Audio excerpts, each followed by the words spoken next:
کوئی سمجھ لے تو اسی کا نام معرفت ہے۔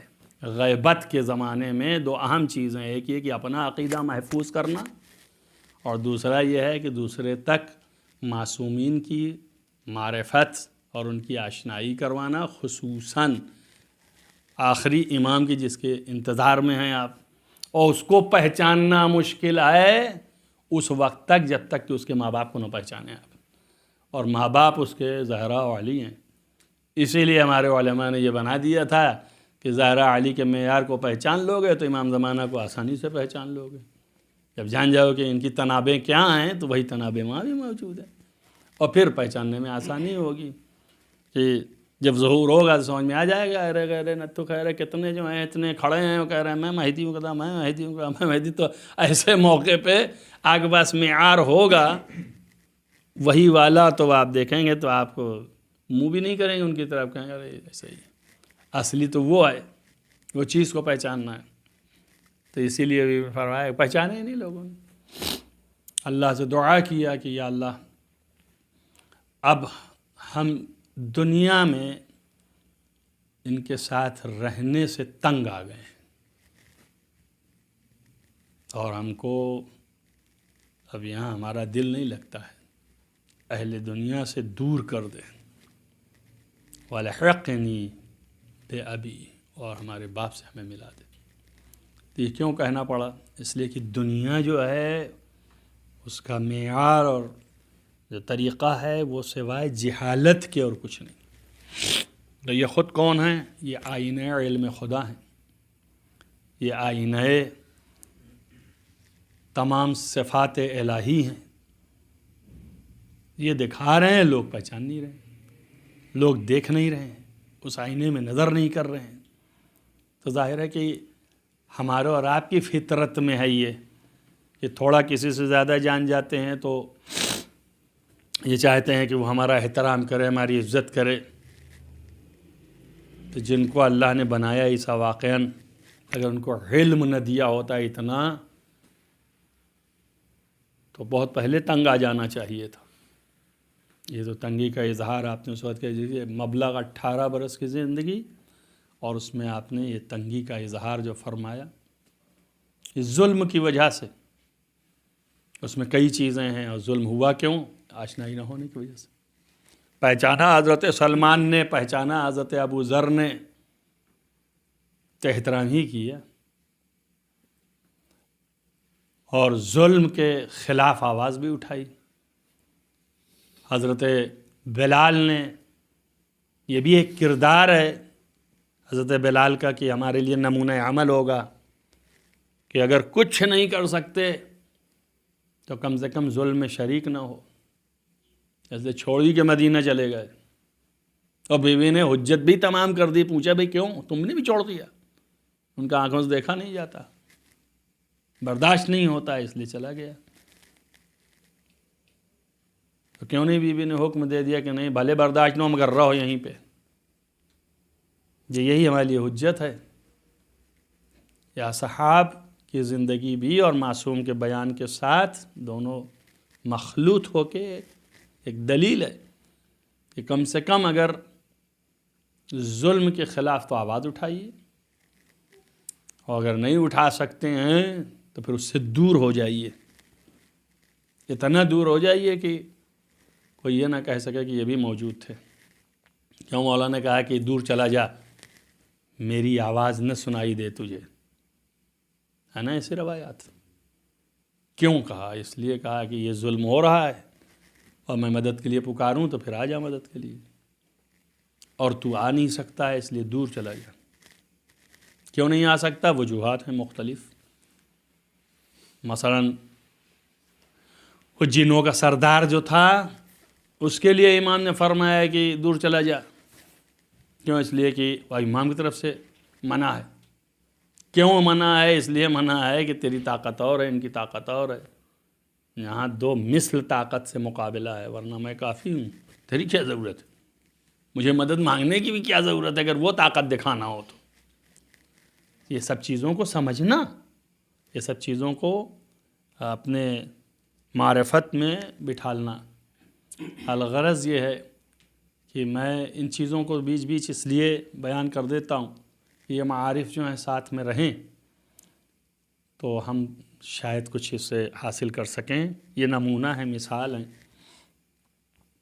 لیکن ہم کو اپنی ذات کو مرکز اور محور قرار دینا چاہیے، نفس کو، علم و جہل، اور وہی جو کہ معیار ہے حکم خداوند متعال، اس کا امر اور اس کی نہی جو ہے وہی معیار ہے.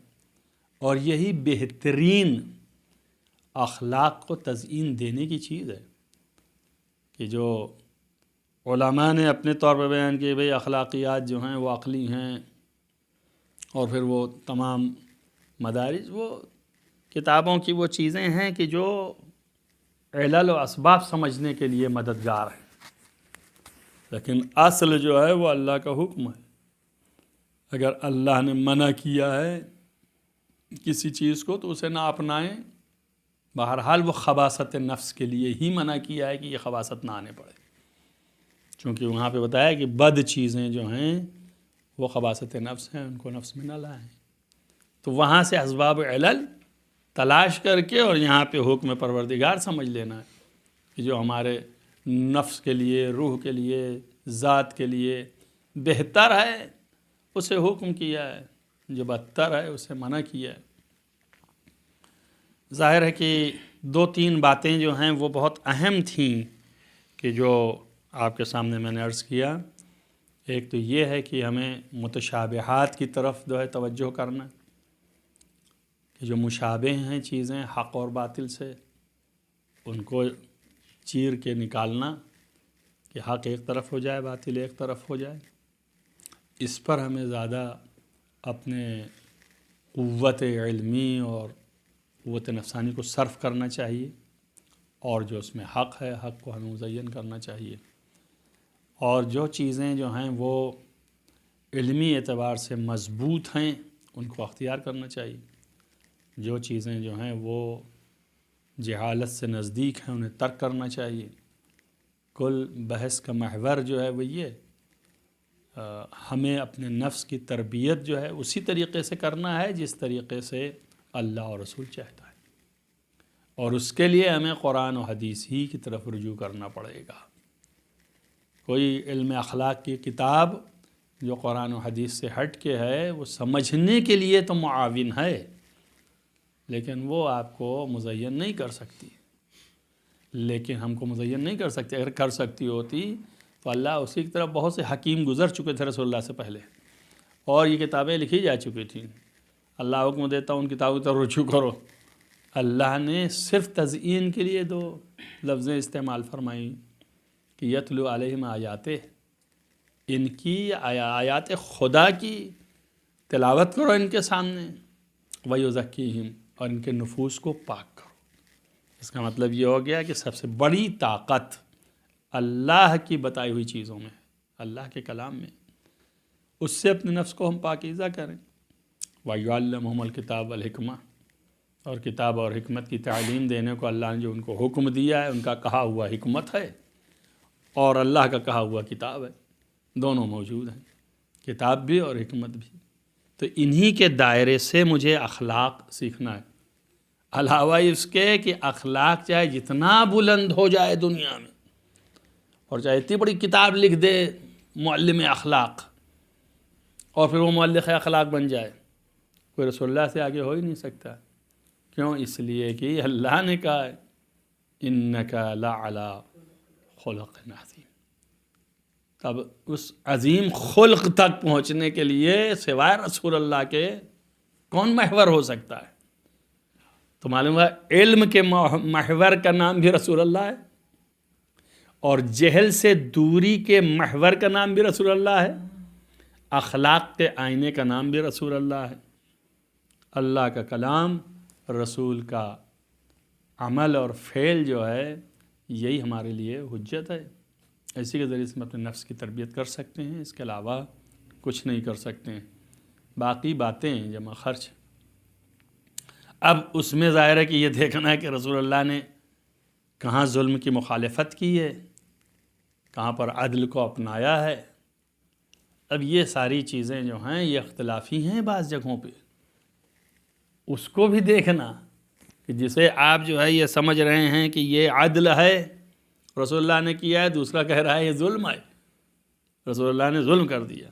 ہم جس آئینے سے دیکھ رہے ہیں حق کا مطلب یہ ہے کہ ظلم کر ہی نہیں سکتے، ہم تو اس آئینے سے دیکھ رہے ہیں، لیکن جو دوسرا کہہ رہا ہے اس کا بھی ہمیں توجہ کرنا ہے تاکہ جواب دے سکیں، خالی جواب ہی نہیں بلکہ اپنے نفس کو بھی مطمئن کر سکیں اور یقین کے درجے پر پہنچ جائے کہ نہیں یہ ظلم ان سے سرزد ہو ہی نہیں سکتا ہے، اور جب وہاں مضبوطی ہوگا تبھی پھر اس عمل کو ہم اپنے عمل میں ضم کر پائیں گے۔ تو اسی لیے ضروری ہے کہ عمل سے پہلے ایمان اور ایمان سے پہلے معرفت، اس لیے چرخہ گھوم کر کے وہیں آیا کہ ہمیں معرفت جو ہے پیدا کرنا ہے اور اس سے ایمان جو ہے وہ مطلق اپنے نفس پر راسخ کرنا ہے، اس کے بعد پھر عمل کر لینا ہے۔ تو ایک عمل کے پیچھے یہ ساری چیزیں ہیں، تو معلوم ہوگا کہ جب تک یہ نہ ہوگا یہ عمل کا فائدہ بھی نہیں ہوگا۔ آپ تو دوڑ پڑے، نفس مطمئن نہیں تھا، اگر حشر میں اللہ نے پوچھا کس اعتبار سے کیا تم نے اس کو، یہ رسول اللہ نے صحیح کیا تھا غلط کیا تھا، کیا معیار ہے آپ کا؟ تو جب آپ کے نفس میں نہیں ہے تو نہیں بتا پائیں گے نا، ہمارے نفس میں نہیں ہے تو نہیں بتا پائیں گے، لیکن اگر نفس پر راسخ ہے تو زبان جو ہے رکے گی نہیں۔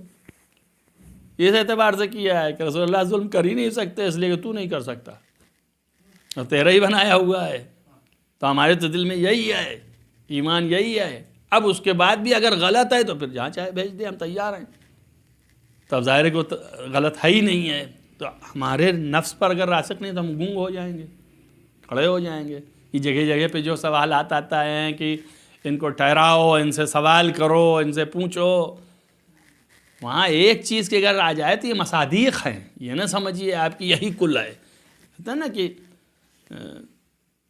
ان کو ٹھہرا لو اور ان سے سوال کرو، یہ سوال کرنے کے قابل ہیں، مسئول ہیں یہ۔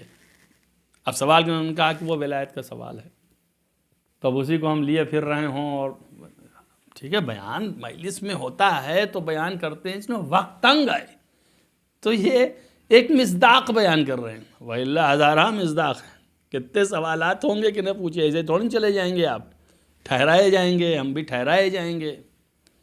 تو اصل اخلاق جو ہے وہ عمل ہے، اور عمل جو ہے وہ بغیر اس کے کہ جس کی بنیاد ہے ایمان، جس کی بنیاد ہے معرفت اور علم، بغیر اس کے جو ہے وہ عمل ہونے والا نہیں ہے۔ اب اس کے بعد چاہے جتنے بڑے متقی بن جائیں ہم، مولا امام زین العابدین علیہ السلام نے یہی فرمایا نا کہ اگر ایک عمل تقوی کے ساتھ ہو تو وہ جو ہے وہ کثیر ہے۔ مولا امیر المومنین کا بھی یہی جملہ ہے کہ اگر ایک عمل جو ہے اللہ کے ہاں قبول ہو جائے تو سارا کثیر، قلیل جو ہے کثیر ہو جاتا ہے۔ تو آپ کا ایک عمل بھی جو ہے ان تمام پشتوانے کے ساتھ ہے تو وہ کثیر کے مانند ہے، اور شاید یہی سبب ہوگا کہ جو اللہ نے فرمایا ہے کہ ہم نیکیوں کی جگہ پر برائیوں کو ختم کر دیں گے، تو وہ جو نیکی مضبوط قسم کی ہم لے کے آئیں گے اس کی وجہ سے جو برائیاں 10 اور کی ہیں وہ ختم ہو جائیں گی۔ ان الحسنات یذہبن السیئات، حسنات کہا ہے، اور تعبیرات اور تعویلات تو بہت ہیں ہمارے پاس، اور سب سے بڑا حسنہ جو ہے وہ ولایت ہے۔ تمام گناہوں کو کھا جائے گا، تو کیا مطلب ہے تمام گناہوں کو کھا جائے گا؟ یہی ہے کہ یہ حسنہ جو ہے وہ تمام برائیوں کو اذہاب کر دے گا، ختم، یعنی صرف نظر کرے گا خدا اس نیکی کی وجہ سے۔ اس میں سب سے بڑی نیکی ولایت ہے، اس کے علاوہ تمام نیکیاں ہیں، حسنات تمام نیکیاں، ساری اچھائیاں، ساری اچھائیوں پہ نظر کیا جائے گا، لیکن سب کا مرکز جو ہے وہی ہے، وہی ولایت۔ پھر گھوم کے آ گیا، کیوں؟ اس لیے کہ جب تک ان پر یقین نہیں ہوگا ان کا بتایا ہوا بھی جو ہے آپ کا حق نہیں ہوگا، ہمارے لیے حق نہیں ہوگا۔ تو جو ہم زور دے رہے ہیں تو وہ زور جو ہے وہ اس وجہ سے دے رہے ہیں کہ ہمیں یقین ہونا چاہیے، ہوا میں نہیں ہونا چاہیے، اور شک میں نہیں ہونا چاہیے، شبہات میں نہیں ہونا چاہیے، متشابہات میں نہیں ہونا چاہیے، تب پھر اس عمل کی جو ہے وہ حیثیت ہے اور یہی قابل قبول ہے۔ اور جو چیز اللہ کے ہاں قبول ہو جائے تو پھر اسے کم نہیں۔ اب تقویٰ کے ساتھ کا معنی یہ ہے کہ متقی ہی کا قبول ہوگا، انما یتقبل اللہ من المتقین۔ تقویٰ جو ہے وہ رہے گا تو ہی جو ہے وہ عمل قبول ہوگا۔ اب یہ آپ بتائیے کہ تقویٰ کیا ہے؟ میں ایک سوال کر رہا ہوں، آپ بڑا غور سے سنیے اور اس کا جواب لائیے آپ کہ تقویٰ کیا ہے؟ انہوں نے کہا کہ نیک اعمال سرزد ہوں آپ سے، تو اس سے جو حاصل ہوگا وہی تقویٰ ہوگا نا۔ اور عمل جو ہے وہ کیا ہے؟ مطلب تقویٰ پہلے سے ہو اور پھر عمل ہو۔ اعمال اعملوا مع التقویٰ لفظیں اس طرح کی، تو آپ کیا کریں گے؟ تقویٰ الگ سے ہو تب پھر عمل ہو، اور تقویٰ کیا ہے؟ اسی عمل سے تقویٰ ہے۔ تو جو اسی سے حاصل ہو رہا ہے تو کیسے کیا مشکل کھڑی ہو رہی ہے آپ سمجھ لیجیے۔ تب ڈھونڈیے کہ کوئی تقویٰ ایسا ہے کہ جس کی بنیاد پہلے سے ہے اور پھر اس کے ساتھ یہ عمل ہے۔ تو عمل العمل مع التقویٰ، تب معیت کا تصور ہے، وإلا اگر اسی سے پیدا ہو رہا ہے تو ابھی تو ہے ہی نہیں ہے۔ تو انہوں نے کہا کہ اس کے ایک تعبیر ہو سکتی ہے، یعنی وہ عمل خود جو ہے وہ تقویٰ کے ساتھ ہو اور اسے آپ بجا لائیں تو یہ عمل مع التقویٰ ہو گیا۔ یہ ایک تعبیر ہو سکتی ہے، بہت سی تعبیریں اور بھی نکلیں گی، نہ معلوم کتنی بحثیں ہو سکتی ہیں، لیکن ایک تعبیر یہ۔ لیکن یہ ہے کہ معیت کا تصور یہ ہے کہ یعنی اسی عمل کے ساتھ وہ تقویٰ ہو۔ اس کا مطلب یہ ہے کہ خود وہ عمل جو ہے وہ تقویٰ دار ہو، تب آپ کو متقی بنائے گا۔ تو وہی چاہے عمل صالح کہیں اس کو، چاہے عمل تقویٰ دار کہیں آپ اس کو، تو عمل صالح جو ہے، ہر نیک عمل جو ہے وہ کیا تقویٰ ہے؟ ہاں ہونا تو یہی چاہیے۔ اب پھر دوسرا سوال کھڑا ہوگا کہ پھر صاحب جو کافر صاحب ہیں وہ تو جنت جائیں گے، اس لیے کہ بہت سے کافر جو ہیں بہت نیک اعمال کرتے ہیں، بہت اچھائیاں کرتے ہیں، تو کیا ان کا عمل جو ہے مع التقویٰ ہے؟ اس سے کیا مراد ہے کہ عمل جو ہے مع التقویٰ ہو، یعنی تقوی کے ساتھ وہ عمل ہے جو تقوی کے ساتھ، تو اس کا بھی ایک معیار ہونا چاہیے نا۔ تو کون سا عمل جو ہے وہ تقوی کے ساتھ ہے؟ مثلا نماز فرض کیجئے، نماز تقوی کے ساتھ ہے نا۔ اب نماز کو تو آپ غیر تقویٰ نہیں بتا پائیں گے، تو جب نماز تقوی کے ساتھ ہے تو اگر ایک عیسائی جو ہے ہمارے ساتھ جماعت میں کھڑا ہو کے نماز پڑھ لے تو یہ عمل تقویٰ ہے اس کا، اس نے تو انجام دیا عمل تقوی کے ساتھ۔ کیا ہے؟ تو آپ کا اعتراض ہوگا کہ نہیں ایمان نہیں ہے اس لیے نہیں ہے، تو گھوم کے آپ وہیں پہنچے نا۔ معلوم بنیاد تقویٰ جو ہے وہ ایمان ہے، یقین ہے۔ تو جب تک یہ نہ ہوگا اس وقت تک وہ شے جو ہے متعین نہیں ہو سکتی، وہ عمل متعین نہیں ہو سکتا کہ مع التقویٰ ہے کہ نہیں ہے۔ جب یہ ہوگا تب پھر وہ ہوگا۔ اب جو ہے وہ تقوی کے ساتھ آیا ہے تو انشاءاللہ متقین سے اللہ قبول کرے گا۔ تو ہمیں ضرورت پڑ گئی ایمان کی، اس لیے دونوں چیزیں لے آئے کہ عمل تو کرنا ہے اور ایمان یہ۔ اور رہا معاملہ وہ دوسری باتیں جو ہیں وہ آپ کی فطرت میں ہے، ہماری فطرت میں۔ میرا بابا جو ہے سب سے پہلا وہی اس گڑبڑ کر بیٹھا اور ہم اسی کی اولاد ہیں، یعنی آدم۔ اسی نے ہی اول دن اس نے منع کیا کہ نہ جانا اور چلا گیا، تو ہم تو اسی کی اولاد ہیں۔ تو ہماری فطرت میں ہے خطا کرنا، ہماری فطرت میں ہے غلطیاں کرنا۔ اگر ہماری فطرت میں خطا اور غلطی نہ ہوتی تو اللہ نہ استغفار رکھتا نہ توبہ رکھتا، اور توبہ اور استغفار ہی اس لیے رکھا ہے کہ ہمیں معلوم نے بنایا ہی تم کو ایسا ہے، تم کرو گے یہ حرکت۔ اور یہ تو پرانا اصول ہے کہ جب کسی چیز کو منع کیا جائے کہ یہ نہ کرو تو اس بات کی دلیل ہے کہ تم ضرور فطرت میں ہے تمہارے ادھر جانا، تبھی تو ہم روک رہے ہیں کہ نہ جانا، بیریئر تبھی کھڑا کر رہے ہیں، ورنہ ضرورت نہیں تھی۔ یہاں پہ خطرہ آپ کے نفس میں ہمیں محسوس ہے، ہم جانتے ہیں، تو خلق کرنے والا ہے۔ تو اسی لیے توبہ رکھا، اس لیے استغفار رکھا کہ وہ توبہ اور استغفار جو ہے یہ جو کبھی کبھی ہوگا، یہ کبھی کبھی کے لیے ہے۔ اب یہ کہ ایک صاحب غرق ہو جائیں اسی میں اور اس کے بعد کہیں توبہ استغفار، تو یہاں پہ میرے پاس کوئی اور جواب نہیں سوائے اس کے کہ اس کی رحمت ہی ہے، بس اور کچھ نہیں۔ اب غرق ہونے کے بعد بھی وہ توبہ استغفار سے آپ کو کر لے گا، تو وہ جانے بھائی اس کا سب کچھ اسی کا ہے، اس میں ہمارا۔ لیکن اگر عقلی بحث کریں گے تو ہم یہی کہیں گے کہ کبھی کبھی جو ہے مشکلات آئیں گی، آمدن نہیں ہوگا، یہ نہیں ہوگا، وہ نہیں ہوگا۔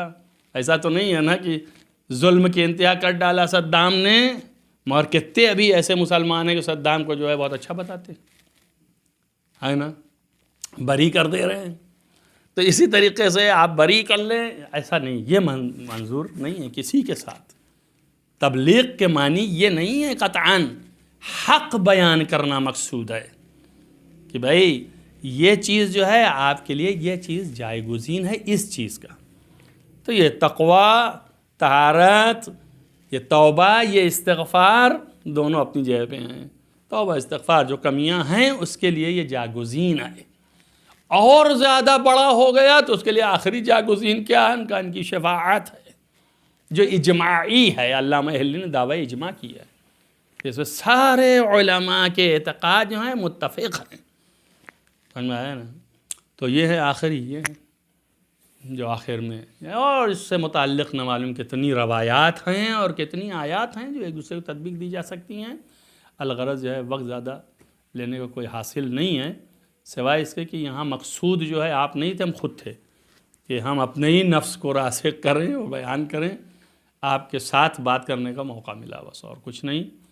اللہ تعالی ہم سب کو اس بات کی توفیق دے کہ ہم جو ہے وہ راسخ ایمان کے ساتھ تمام عمل جو مع تقوی ہے اس کو بجا لائیں، اور وہ تمام برائیاں ہمارے نفس سے برطرف کر دے ہماری حیات میں۔ یہ توبہ اور استغفار جو ہے اس کے دو فائدے ہیں، ایک فائدہ جو ہے وہ آخرت کا ہے کہ جہاں صرف نظر ہوگا، اور ایک فائدہ دنیا کا ہے کہ اللہ جو ایسی دنیا میں اس توبہ اور استغفار کی وجہ سے اس برائی کو نفس سے خارج کر دے گا، اور پھر ہم ایمان کے درجے پہ پہنچ جائیں گے۔ تو اللہ سے یہی التجا ہے کہ بار الہ جو ہماری کمیاں ہیں نفس کی ان کو برطرف فرما، اور ہمارے نفس کو مزین فرما ان تمام حسنات سے، تمام نیکیوں سے، تمام علوم و معارف سے، اور معبود ہمیں اہل بیت کی شفاعت نصیب فرما روز حشر۔